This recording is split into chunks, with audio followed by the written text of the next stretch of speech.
నేను జిఆర్ మహర్షి. చిరంజీవి గారు ముఖ్యమంత్రి రేవంత్ రెడ్డి గారిని కలిశారు. కలిసినప్పటి నుంచి అక్కడక్కడ ఆయన మళ్ళీ కాంగ్రెస్‌లోకి వెళతారు. కాంగ్రెస్ పార్టీలో ఒక నాయకత్వ బాధ్యత తీసుకుంటారు. అంటే ముఖ్యంగా ఆంధ్రప్రదేశ్‌లో ఆయన మళ్ళీ ఈసారి ఎన్నికల్లో ఏదో పాల్గొంటారు, ప్రచారం చేస్తారు అనే ఒక ఇది నడుస్తూ ఉంది. కానీ వాస్తవానికి ఇవన్నీ జరిగే అవకాశాలు లేవు. ఎందుకంటే చిరంజీవి గారి అదృష్టం ఏంటంటే చాలామంది హీరోలు సినిమాల్లోకి వచ్చారు కానీ మళ్ళీ వెనక్కి వెళ్ళలేకపోయారు.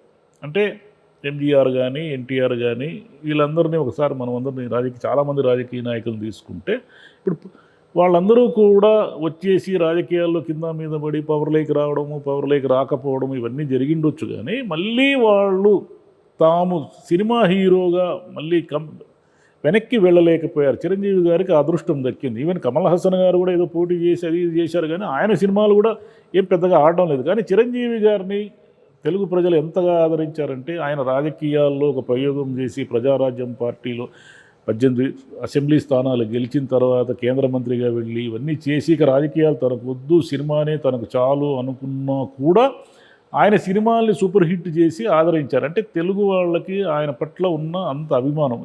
ఇది కాకుండా ఆయన మళ్ళీ కాంగ్రెస్లోకి వెళ్ళబోతారు ఇవన్నీ కూడా జరిగే విషయాలుగా కనపడలేదు. ఎందుకంటే ఆయన తాను రాజకీయ పార్టీ పెట్టాను, కారణాలు ఏమైతేనేమి జనం తనని ఒక లిమిటెడ్గా అంటే ఒక 18 సీట్లకే పరిమితం చేశారు. 18 సీట్లకి పరిమితం చేసినప్పుడు అలాగే ఆయన పోరాటం చేసి ఆ పార్టీని అలాగే బతికించుకొని ఒక థర్డ్ ఫోర్స్గా ఉంటే ఇప్పుడు రాజకీయాలు ఎలా ఉండేవో ఆయన స్థానం ఎక్కడుండేదో మనకు తెలియదు. కానీ ఆయన ఎందుకో తాను వద్దనుకున్నారు. బేసిక్గా ఏమిటంటే ఇప్పుడున్న రాజకీయాలు ఈ తిట్లు శాపనార్థాలు, చిరంజీవి గారు కొంచెం సున్నితమైన మనిషి కాబట్టి ఆయన ఎవరిని గట్టిగా తిట్టలేరు, తనని అన్నా కూడా నొచ్చుకునే మనిషి తప్ప రాజకీయాల్లో ఇలాగే ఉంటుంది, ఇలాగే వ్యవహరించాలి అనేది ఇంకా ఆయన నేర్చుకోలేకపోయారు. ప్రజారాజ్యం పార్టీ పెట్టిన తర్వాత కూడా ఆయన తన సెన్సిటివ్నెస్ను కోల్పోకపోవడం వల్ల రాజకీయాలకి తాను కరెక్ట్గా సెట్ కానేమో అని తనకు తానే నిర్ణయించుకుని అది పెద్ద విషయం. ఎందుకంటే చాలామంది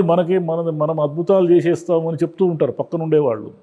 ఇవన్నీ నమ్మితే ఏమవుతుందంటే నిజంగానే తాము అద్భుతాలు చేస్తామేమో అని ఒక అనుమానం వస్తుంది, ముఖ్యంగా సినిమా హీరోలకి. ఎందుకంటే మామూలు మనుషుల పరిస్థితి వేరు. సినిమా హీరోలు ఎక్కడికి వెళ్ళినా సరే, చిరంజీవి లాంటి వాళ్ళు ఎక్కడికి వెళ్ళినా సరే కొన్ని వేల మంది, లక్షల మంది ఆయన వైపు అలా చూస్తూ ఉన్నప్పుడు సహజంగానే ఎవరికైనా ఆత్మవిశ్వాసం స్థాయి చాలా ఎక్కువ ఉంటుంది. అయితే చిరంజీవి గారి గొప్పతనం ఏమిటంటే ఆయన ఎక్కడ ఆగాలి, ఇది నాకు సూట్ కాదు, మనము ఈ రాజకీయాలకు సెట్ కాము అనేసి ఆయన ఎప్పుడైతే తనను అంటే సెల్ఫ్ ఆత్మజ్ఞానం అంటారే ఆయన తెలుసుకున్న తర్వాత దాదాపు 10 ఏళ్ళ గ్యాప్ వచ్చింది. ఆయన ఎప్పుడూ రాజకీయాలంటే ఏ రాజకీయాల వైపు వెళ్ళలేదు. కలవడమంటారా, జగన్ గారిని కలుస్తారు, ఆయన మొన్న కేసీఆర్ గారికి అనారోగ్యంగా ఉంటే వెళ్ళి కలిశారు, రేవంత్ రెడ్డి గారిని కూడా అలాగే కలిశారు. అంతే తప్ప రేవంత్ రెడ్డి గారిని కలవంగానే ఆయన ఏదో మళ్ళీ కంబ్యాక్ అంటే వెనక్కి వెళ్తారు, కాంగ్రెస్ రాజకీయాల్లోకి వెళ్తారు. ఒకవేళ కాంగ్రెస్ రాజకీయాల్లోకి వెళతారని కూడా అనుకుందాం. ఒకవేళ అనుకున్నప్పుడు ఇక్కడ తెలంగాణలో ఎలాగో ఆయన కాంగ్రెస్ రాజకీయాలు చేయలేరు. ఎందుకంటే ఆయన స్థానం ఏమైనా ఉంటే ఆంధ్రప్రదేశ్లోనే చెయ్యాలి.